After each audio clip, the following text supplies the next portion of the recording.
मुई आज चितो पिठा करुचे सकाल जलखिया काजे।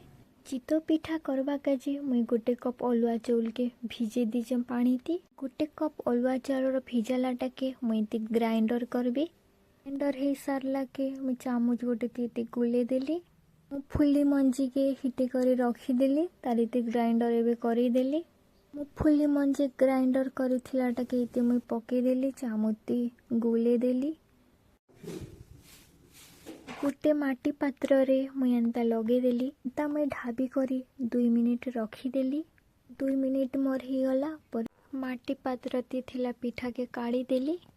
ताके उषुम क्षीर ती मुई गोटे चामच चीनी देली परे गुले देली। तापरे मुई चितो पिठा के रखीदेली। उषुम क्षीर ती 10 मिनिट रखीदेली।